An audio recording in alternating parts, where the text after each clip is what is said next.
Story begins with a boy named Errol sitting down to lunch with his family.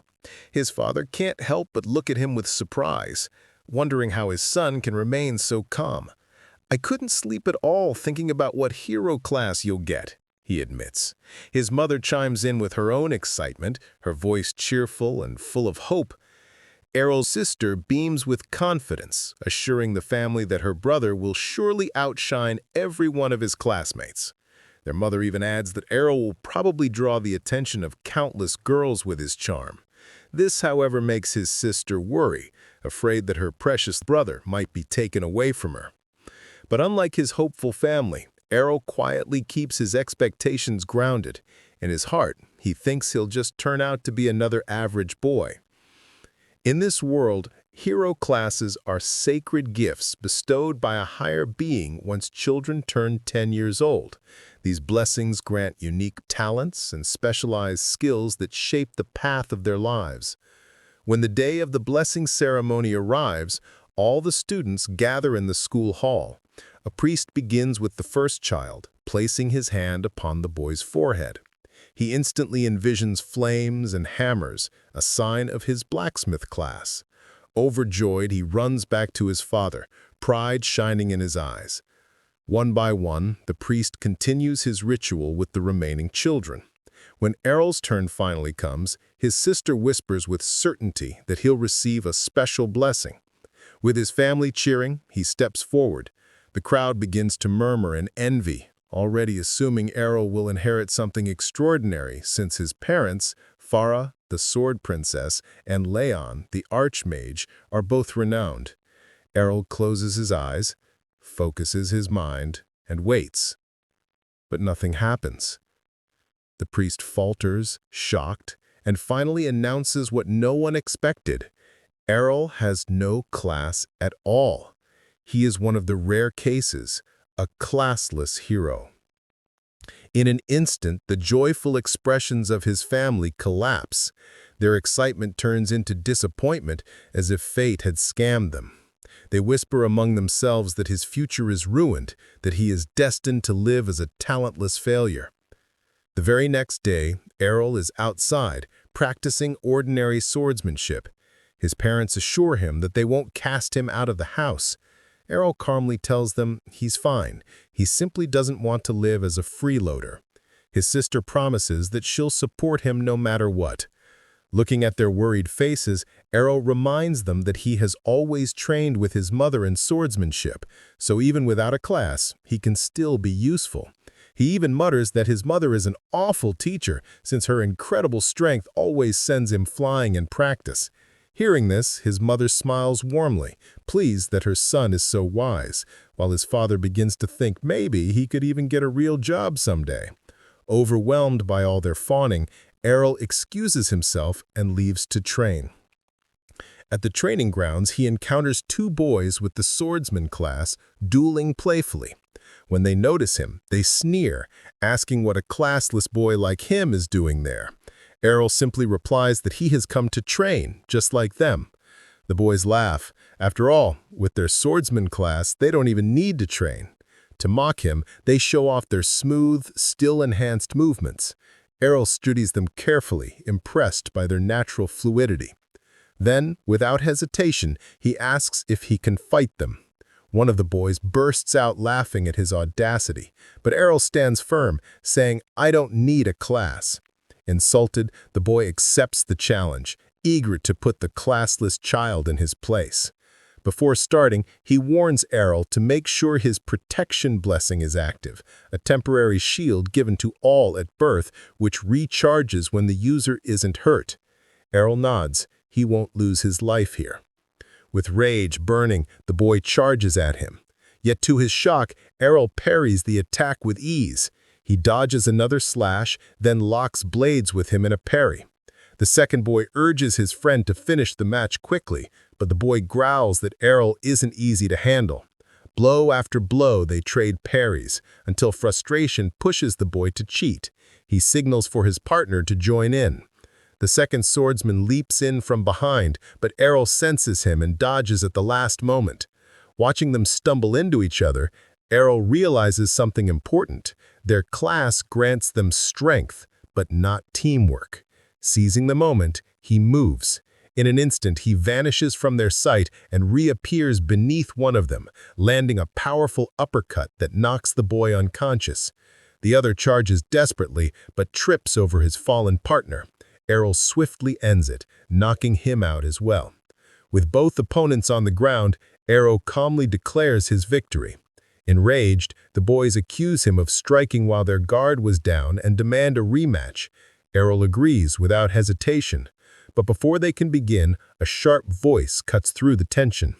A red-haired boy steps forward, warning them not to make excuses. He says, "On the battlefield, you won't get away with that," coldly. He scolds them as a disgrace to all swordsmen. The defeated boys instantly go quiet, whispering about his identity. One of them recognizes him as Evan's son, the child of the village security captain. The redhead ignores them and approaches Errol. "You're the son of Sword Princess Farah, aren't you?" he asks.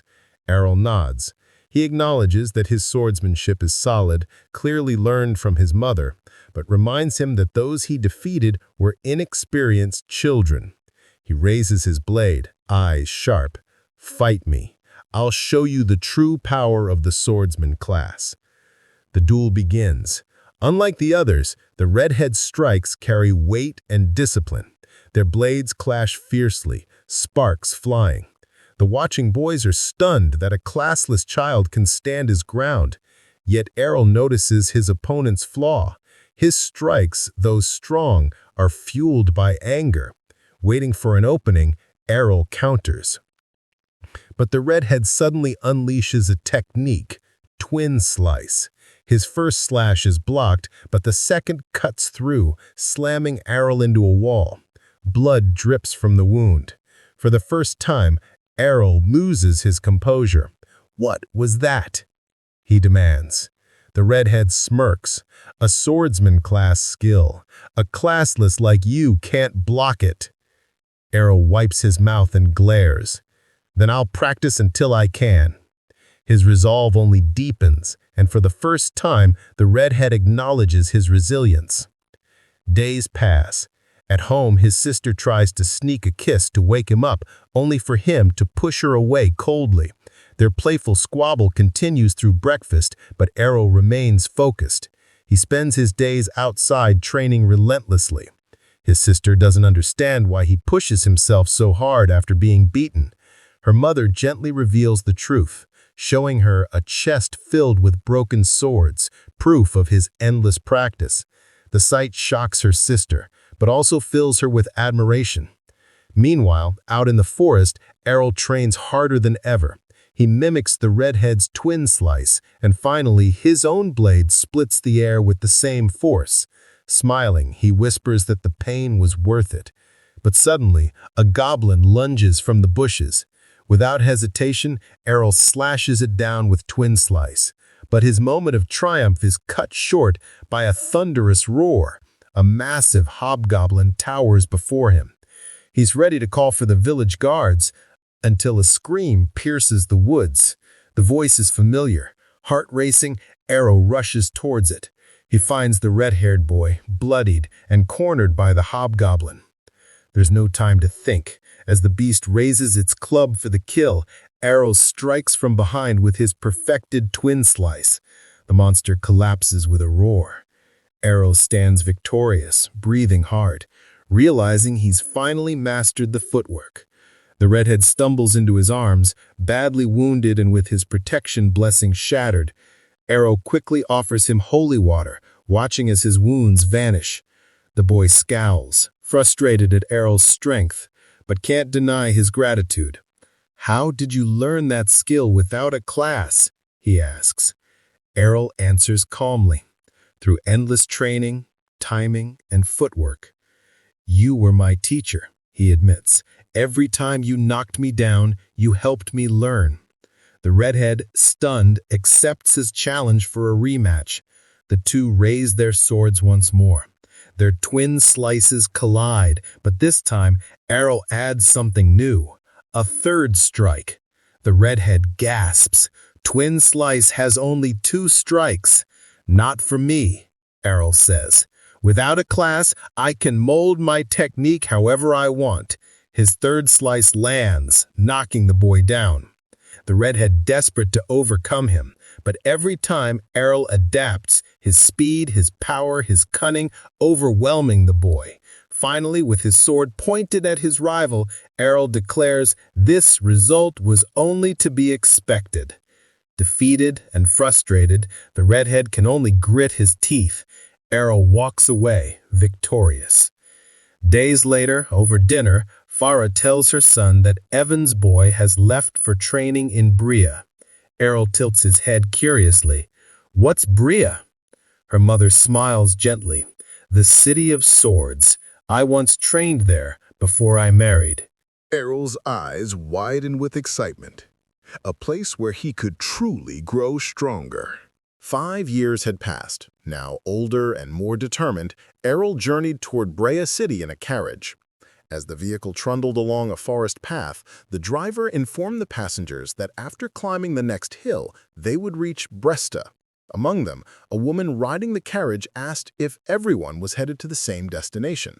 A barbarian swordsman sitting nearby replied coldly, prompting her to question his anger.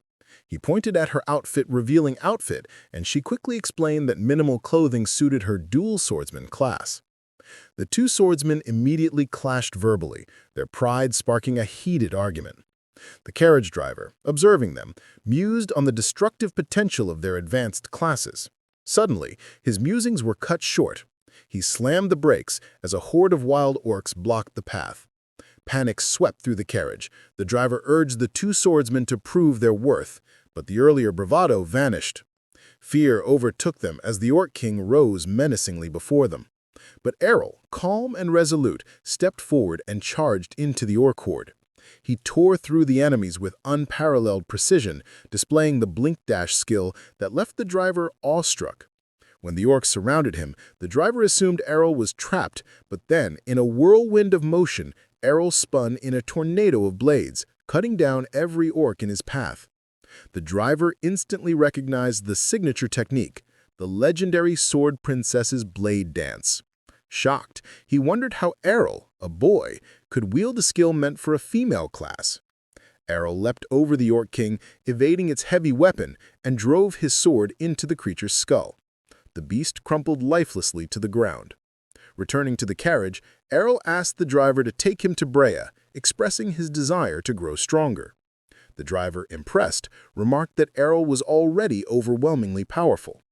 When a young passenger curiously inquired about his class, Errol stunned everyone by revealing he was completely classless. 5 years prior, Errol had shown his mother the twin slice skill he learned from a redhead companion. She had thought she was dreaming, but he explained that he could learn skills without having a class. He requested her help to learn the Sword Princess's techniques before heading to Brea, leaving her awestruck at his talent. She proudly boasted about him to the family, recognizing his extraordinary potential. Errol's reflections were interrupted as the carriage arrived in Bresta. He observed the numerous advanced swordsmen and asked the driver about his class, to which the driver casually replied he was just a normal man. Realizing the driver had a deep understanding of swordsman skills, Errol pressed him, and the driver confessed he was actually an advanced holy knight, explaining he took carriage rides as a break from battles. Errol nodded, understanding the importance of rest between training sessions. The driver suggested Errol start by joining a sword guild, pointing out the city's tournaments where he could earn both experience and money. Excited at the prospect of fighting strong opponents, Errol listened as the driver cautioned him about dangerous guilds. Once the driver departed, Errol entered the city, spotting Calvar's guild recruiting night swordsmen and a more open guild. Suddenly, a girl ran toward him, only to fall as he instinctively dodged. She marveled at his perceptive abilities, assuming he was extremely powerful. Introducing herself as Lilia, she tried to recruit him with a contract, but Errol walked away silently. She grabbed his belt, and he bluntly told her she seemed desperate, a sign her guild must be weak. Lilia tried to convince him further, even offering a date if he joined, but Errol refused, comparing her audacious attitude to his older sister's confident demeanor. When he asked about the strongest guild in Bresta, Lilia, offended, begrudgingly revealed Blackblade, home to 8 A-ranked swordsmen. Guided by her directions, Errol arrived at the imposing headquarters and requested to join. The guard sent him to take a test, but the receptionist rejected him for being classless. Whispers spread among the onlookers, but Errol remained confident and requested to take the test.